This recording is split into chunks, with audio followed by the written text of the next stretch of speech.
मित्रांनो, आई भक्त चॅनलवरती आपलं स्वागत आहे. मी आहे आता कोकणामध्ये आणि कोकणात एका गावात आलो आहे. कोकणातले डोंगर, झाडी आणि घरं पहा किती मस्त सुंदर आहेत. तुम्हाला दाखवतो आता मस्तपैकी. हे आहेत कोकणातली घरं, नारळाची झाडं आणि अशा प्रकारची घरं, उंच उंच डोंगर. तर मी काही वाटणी आहे ना येता येता काजूची झाडं पाहिले होते. खूप मस्त काजूची झाडं आहेत आणि बघू शकता तुम्ही घरं कसे आहेत माझ्या पाठीमागं. आणि सगळ्या बाजूनी डोंगर आहे. अगदी खूप मोठमोठे डोंगर कोकणामध्ये आहेत बघा. तर खूप छान घरं उंचावरती आहेत. असे लोक राहतात कसे काय माहिती. मला आवडलं. आंब्याच्या बागा आहेत मोठमोठ्या, पाहू शकता तुम्ही. आणि मला छान एक काजूचं झाड दिसलं होतं. ते काजूचं झाड बघण्यासाठी मी चाललो आहे. कसं असतं काजूच्या झाडापासून, ओले काजू असतात पण त्याच्यापासून काहीतरी मला वाटतं वाईन्स वगैरे तयार होतात असं आहे. हे पाठीमागं छोटंसं गाव आहे आणि आता मी काजूच्या झाडाकडे.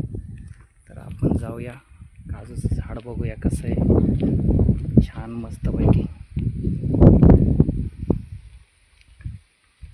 खूप छान असं सुंदर गाव आहे, टुमदार एकदम. मे बी हे काहीतरी गावाचं नाव मंडणगड जवळ आहे. मी मंडणगड बघू शकता. आणि असेच ना काजूची झाडं किंवा काळी मैना आहे. आंबे तर भरपूर ह्या टायमाला आंबे, म्हणजे आता मोहर आलेला आहे आंब्यांना.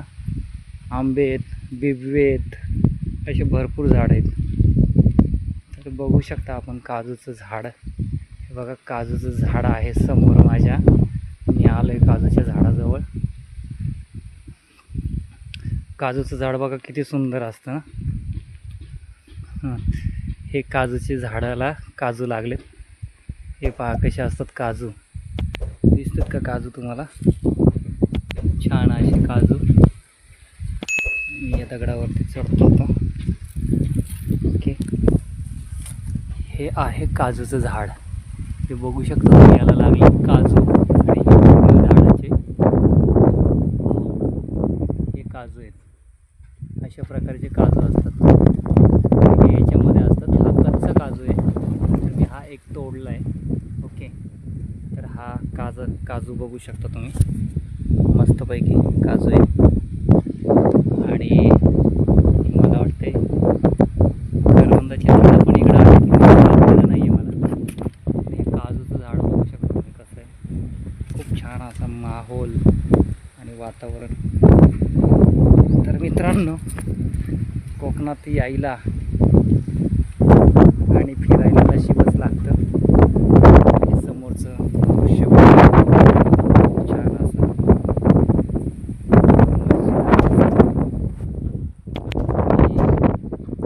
एकदम मला एवढं फ्रेश आणि मस्त वाटलं ना की कोकणामध्ये अगदी आनंद, भरपूर मजा येते कोकणामध्ये. याला ऊन आहे भरपूर. आणि काय झालं, मला इकडच्या लोकांसारखी बोलायची सवय लागली. थोडी लोकांमध्ये रोज बसणं उठणं चालतं, याला त्याला बोलणं. म्हणजे काय ना, दुपारी एवढा भूक लागला होता आणि पाणी मला मिळालं नाही हो. पाणी शोधत होतो मी, पण पाणी लवकर मिळालं नाही मला. त्याच्यामुळे मी इकडे आलो पाणी शोधण्यासाठी. आणि थोडं पाणी भेटलं मला इकडच्या एका माणसाला मागितल्यानंतर. म्हणजे खूप सुंदर असं बोलणं, म्हणजे मराठी भाषा जिकडे तिकडे. आणि कोकणामध्ये सर्व धर्म संप्रदायाचे लोक हे मराठीच बोलतात. आणि खरंच मराठी संस्कृतीचं अजूनही जतन कोकणामध्ये केलं जातं.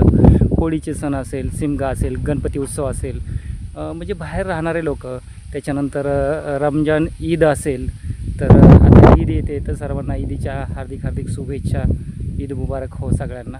आणि खूप छान असं कोकण, या कोकणामध्ये तुम्हाला एकदा विजिट करायला पाहिजे. तर धन्यवाद मित्रांनो हा ब्लॉग पाहिल्याबद्दल.